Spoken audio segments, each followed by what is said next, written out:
Hi, I'm your host Vasco Duarte. Welcome to the Scrum Master Toolbox podcast, where we share tips and tricks from Scrum Masters around the world.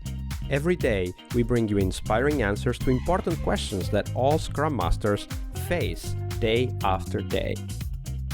On Fridays, we talk about the product owner role in Scrum. We talk about patterns and anti-patterns that relate to ours and the team's collaboration with the product owner. And we've also put together a course to help you navigate that relationship. There's 18 modules, nearly 8 hours of tools, techniques, videos, handouts, presentations you can use to help you and your team work better with your product owner. The course is available at bit.ly/coachyourPO. All lowercase, all one word. That's bit.ly/coachyourPO. And now, on to the show, the Product Owner Show. Hello everybody, welcome to our Friday TGIF episode, the Product Owner episode, of course. And this week we have a very different perspective. We have with us Julio de Lima. Hi, Julio. Hello. So, Julio, on Fridays we talk about the product owner. I'm really interested to ask these questions for you because, of course, you're going to bring in the quality assurance perspective. So, share with us, what would you consider as a big product owner anti-pattern from the QA perspective? Well, that's good. So, in my opinion, the anti-pattern is that the product owner should not be closer to the team. What do you mean by that? I mean, sometimes I faced a problem with one of the first product owners that I worked with. What happened is that the PO were used to be an analyst, a business analyst in the past, working in silos. The product owner. No, and then he became a product owner, but the product owner at that company were someone like a person that has his own desk, his own spot, and that talks to the client, and then he were, how they say, I am the business representation, but I'm not. I am kind of part of this team, This is the bigger pattern, in my opinion, because when it happens, the PO were not closer to the team. It's not, how they say, very preoccupied to help the team to understand the business, and with it, to build better products, So this was one thing that happened at that time. So what you're saying is basically that this product owner continued to work in a silo like he had used to, and considered that it was his responsibility to understand the business, and was not worried or even concerned about giving the team the understanding of what was the business problem that he was trying to solve. Is that what you described? Yes, this is correct. And from your perspective as a QA, what problems does that raise?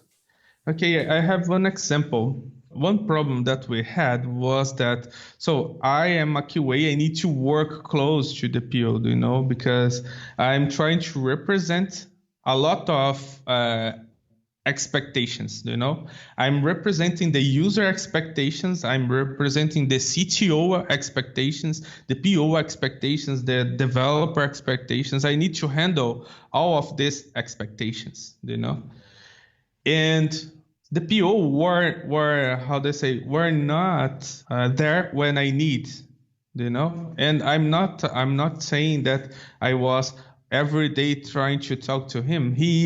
Every time that I tried to talk to him, he was in a meeting, he was in a situation where he was not able to talk to me, And how did that affect your work? Because of course I can think of a few ways in which that affected your work, but in your own words, how did that absence affect your work? Once upon a time, we were working on a product that is basically a new feature for filter products, you know? And I was trying to understand what were the user perspective on the usage of that component, you know? In that very specific case, the client was trying to use a filter that is dynamic, you know. During the usage of the filter, the products were starting to be refreshed and showing to the client what it's happened, you know. I know that it's very specific, but I think that it's a good way to describe that. And I didn't understand that the filter was supposed to be dynamic, and I started to create all of my test strategy thinking about the filter being executed after to submit a form, you know. And I was trying to ask the PO at that time if we could be better to go to a strategy when the filter were dynamic, since the other websites were using this kind of feature, you know.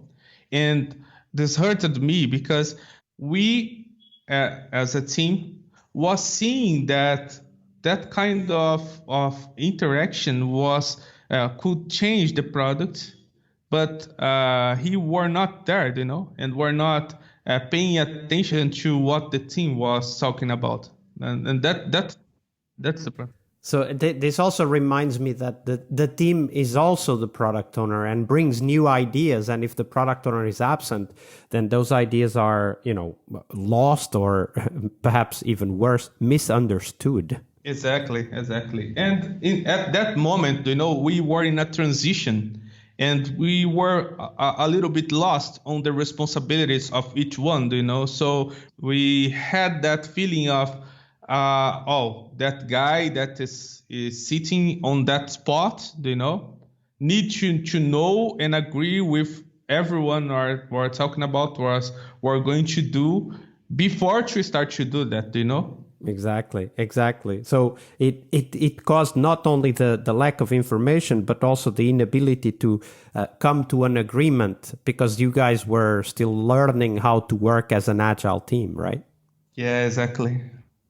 So that was the example of a bad PO, the absent PO that can cause all of those kinds of problems. But to end the week and to end this episode, Julio, share with us, what does a great PO look like for you?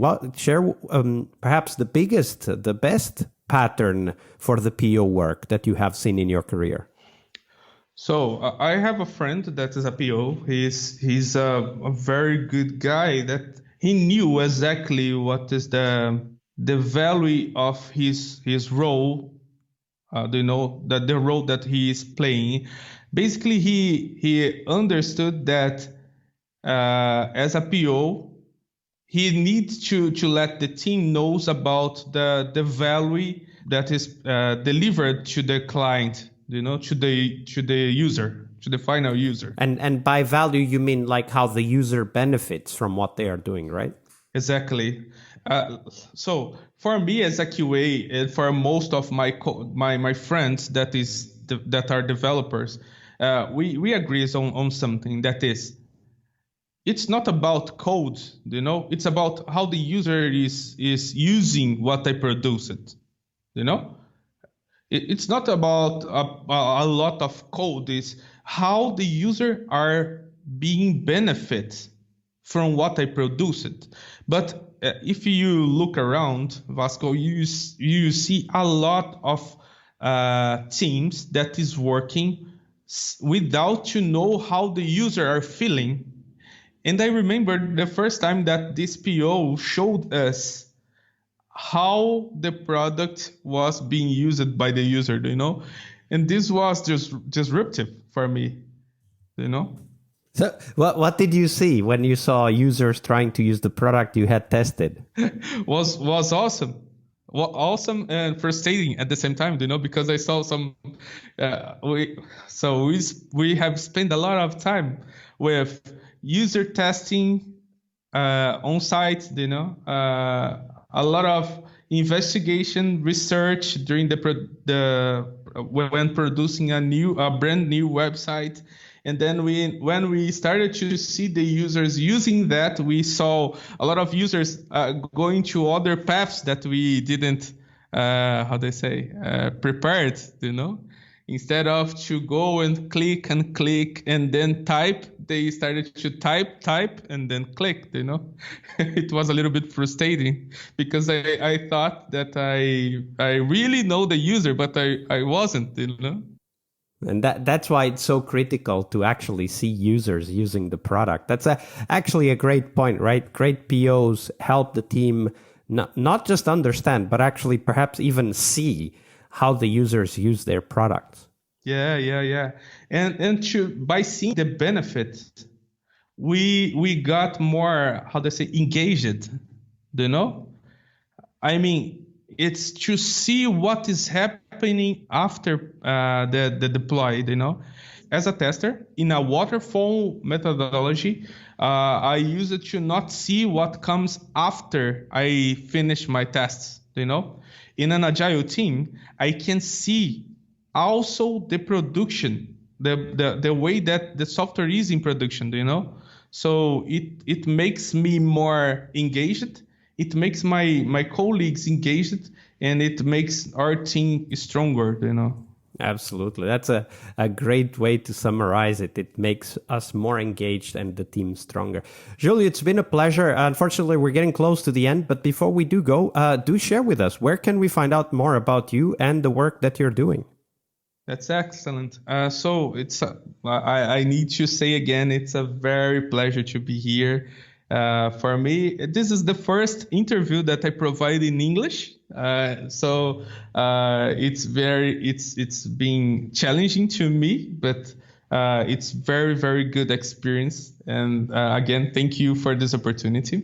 So you guys can, I produce content in Portuguese. As my main language, but I will start to produce other content in English. So you can start to following me on Twitter at Julio de Limas with an S in the end. Okay. And we'll definitely put the link in the show notes for sure. Great. Thank you. And also in the Instagram, where I share content every day, and I have a little bit more interaction because people can send me questions as well, In the LinkedIn, that is my main network, and also in the YouTube. I have a channel on YouTube where I share testing knowledge in a weekly basis. The podcast as well, sharing content at bi-weekly, and in the Telegram where I share tips in the day-by-day, in the daily basis. Yeah, basically it's this. Very good. And we'll put all the links on the show notes for people to find you. Very easy. And to get in touch. So do get in touch with Julio. Julio, it's been a pleasure to have you here this week and to be able to listen to the team members' perspective and the QA perspective. Thank you very much for your generosity with your time and your knowledge. You're welcome. It was a pleasure. One more week of the Scrum Master Toolbox podcast is over, but there's a lot more we have to share. We have developed our own membership site where you find a community of active and engaged Scrum Masters. In this site, you get access to exclusive content and get to interact with us, your podcast hosts, as well as the best Scrum Masters in the world. Join us at scrummastertoolbox.com/podcast and keep this podcast free of advertising. See you next week for one more week full of Scrum Master tips and tricks. We really hope you liked our show. And if you did, why not rate this podcast on Stitcher or iTunes? Share this podcast and let other Scrum Masters know about this valuable resource for their work. Remember that sharing is caring.